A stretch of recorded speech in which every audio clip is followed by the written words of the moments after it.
Silence, s'il vous plaît. Moteur. Ça tourne. Annonce. Action.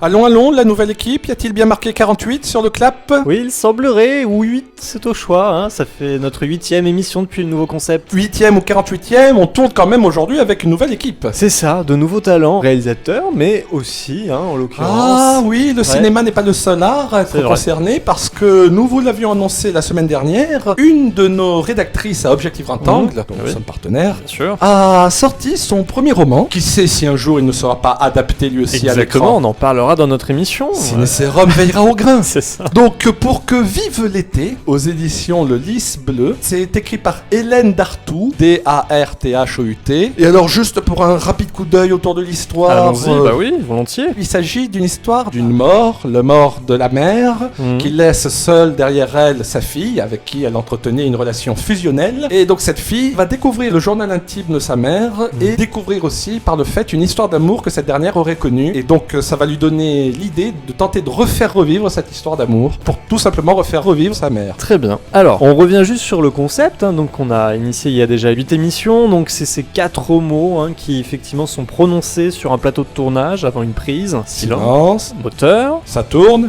annonce, et enfin donc action. Et donc les 4 premiers mots, on va s'en servir comme d'une gradation. Alors d'abord les films les plus silencieux. Alors non, pas tout à fait, justement, on fait l'inverse.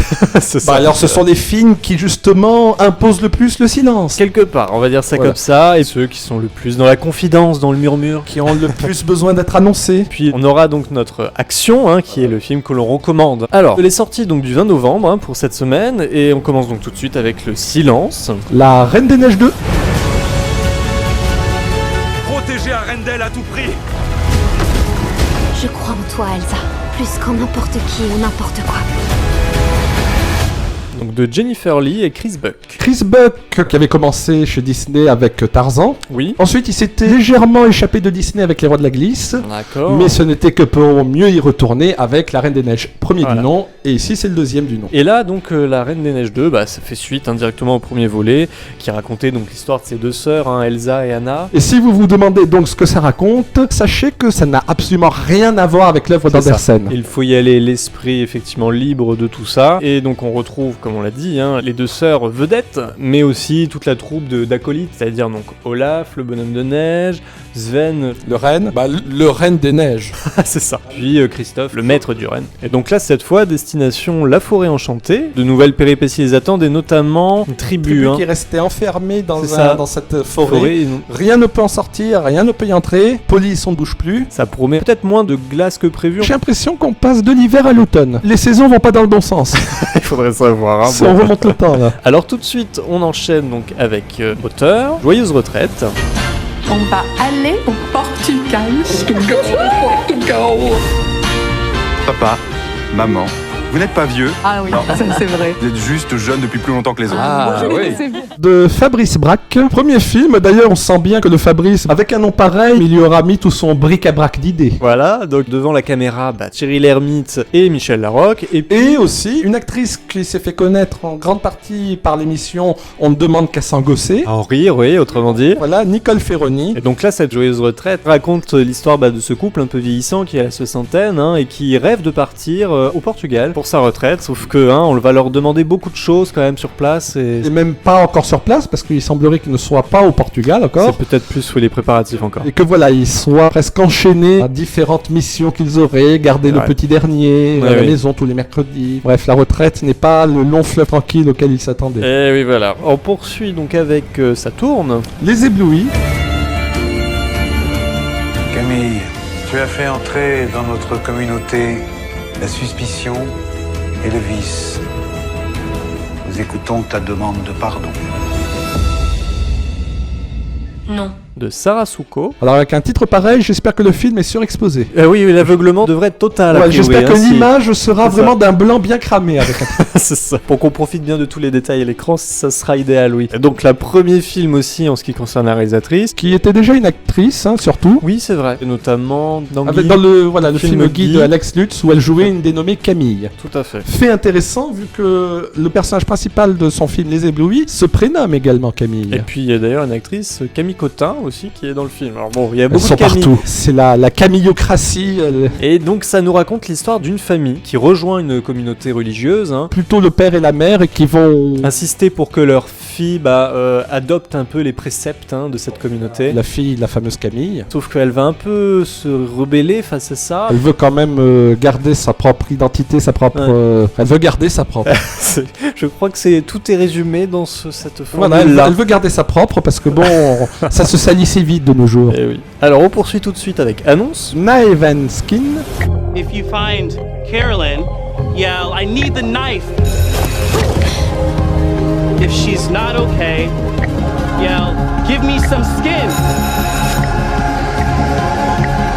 So happy. De Jennifer Reeder. encore une Jennifer, tiens. Ouais, dis donc, hein. Toujours premier film. Alors là, l'histoire d'une jeune fille qui disparaît. Et effectivement, un groupe de jeunes femmes Qui étaient peut-être des camarades de classe, vont prendre en pitié les parents désespérés, et surtout désespérés par le fait que personne ne semble dans ce village faire véritablement cas de leur cas. Ouais. Puis on arrive alors à notre tant attendue action. Les Misérables, Toi, tu débarques, nous, ça fait 10 ans qu'on est là. On est les seuls à se faire respecter. Eh les gars, soleil. Ceux qui le respectent une palme. Les gens d'ici, ils ont peur de vous, c'est tout.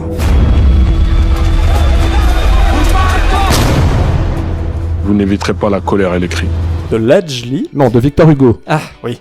Alors il y est fait mention quand même dans le film. C'est vrai que le choix du titre n'est pas anodin. Il me semble même qu'il y a une citation de Victor Hugo en début. Oui, tout à fait. Sachant que Les Misérables, c'était déjà le titre du court-métrage de ce même réalisateur Qui avait déjà été assez célébré au César. en 2017. 2017. Et là, donc, il l'a adapté en long. Et donc, rappelons quand même que le film a été sélectionné en compétition officielle cette année au Festival de Cannes. Et qu'il a eu... Le prix du jury. Et donc, ça nous raconte l'histoire d'un jeune policier qui arrive à Montfermeil, je crois, Voilà. dans le 93. Et il rejoint donc la brigade anticriminalité de cette ville-là. Le héros va faire équipe avec deux autres policiers, donc de la BAC. Et donc, lors d'une descente, on va dire, dans une des cités, ils vont faire une bavure et ils vont être filmés à leur insu par un drone. Un drone qui tire d'ailleurs son origine par le fait que le réalisateur lui-même dans sa jeunesse avait un drone avec lequel il filmait donc les policiers de son quartier, parce qu'il faut dire que c'est très autobiographique. Ouais. Et c'est vrai que c'est un film assez percutant pour l'avoir vu. On était bien accrochés, oui. Les sièges s'en souviennent. C'est ça. Alors on poursuit avec la rubrique coupée quand même. Terminal Sud, Donc de Rabah Hammer Zaimesh. Alors là l'histoire, dans un pays où il ne fait apparemment pas très bon vivre, un docteur va vouloir envers et contre tout poursuivre sa mission, son devoir de médecin. jusqu'à ce que son destin ne soit pas forcément d'accord avec ça. C'est ça. Très bien, on enchaîne. Avec Vivre et chanter, Donc de Johnny Ma. L'histoire d'une troupe. voilà une troupe de chanteurs et celle censée être la chef d'orchestre, la meneuse, va apprendre qu'ils sont délogés, qu'ils ne peuvent pas subvenir, enfin... Continue en plus d'exercer dans le lieu là. Voilà, dans le lieu en question. Et elle va le cacher à ses proches et tenter dans son coin de chercher une solution de rechange. C'est ça. Sur la solidarité encore, c'est un thème finalement qui revient assez. Et surtout, ce qui revient, c'est le verbe vivre. Comme dans le titre, pour que vive l'été, Ah, d'accord. de Hélène Dartou aux éditions Le Lys Bleu. Le message est passé, je crois, c'est le plus important. Bon, je te propose qu'on récapitule un peu toutes ces sorties. Avec plaisir, nous avons commencé avec Silence, La Reine des Neiges 2, de Jennifer Lee et Chris Buck, on a poursuivi avec Moteur, Joyeuse Retraite, de Fabrice Braque, puis Saturne, Les Éblouis, de Sarah Succo, Annonce, Knife and Skin, de Jennifer Reeder, et enfin Action, Les Misérables, de Ladjli. Et enfin, Pour que vive l'été, d'Hélène Dartou. voilà. Ça, c'est fait. De toute façon, encore une excellente semaine devant nous. Vraiment, profitez bien parce que là, encore une fois, il y en a pour tous les goûts, vraiment, tous les âges. Et tous les arts, enfin 2 au moins. Au moins 2, c'est déjà ça. Et en tout cas, voilà, on vous souhaite donc de bonnes projections et puis on vous dit à la semaine prochaine. Parce que tous les chemins mènent à Pour que vive l'été.